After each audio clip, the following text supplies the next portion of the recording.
हम 28वीं तरमीम के खिलाफ हैं। वज़ीर इत्तलात खैबर पख्तूनख्वा शफी जॉन की डिबेट विद नादिया मिर्ज़ा में गुफ्तगू। उन्होंने कहा कि पीपल्स पार्टी और JUI से मुशावरत जारी है। पूरी कोशिश करेंगे कि 28वीं तरमीम को रोके।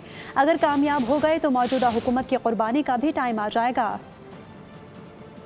है या बुरी है। हाँ, हम 28वीं तरमीम के खिलाफ है। ख्यालात PP से ज्यादा मिलते हैं, किस तरह हम 28वीं तरमीम के खिलाफ है। हमारी एक मुलाकात गवर्नर साहब के साथ हो भी चुकी है जो बड़ी पॉजिटिव रही है। अगर हम 28वीं तरमीम रोकने में कामयाब हो गए, पीपल्स पार्टी और JUI से मिल गए, तो इस हुकूमत की कुर्बानी का भी फिर टाइम आ जाएगा।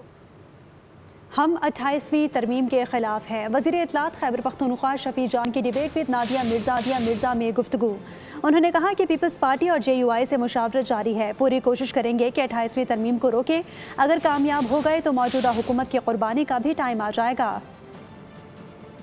है या बुरी है। हाँ, हम 28वीं तरमीम के खिलाफ है। ख्यालात PP से ज्यादा मिलते हैं, किस तरह हम 28वीं तरमीम के खिलाफ है। हमारी एक मुलाकात गवर्नर साहब के साथ हो भी चुकी है जो बड़ी पॉजिटिव रही है। अगर हम 28वीं तरमीम रोकने में कामयाब हो गए, पीपल्स पार्टी और JUI से मिल गए, तो इस हुकूमत की कुर्बानी का भी फिर टाइम आ जाएगा।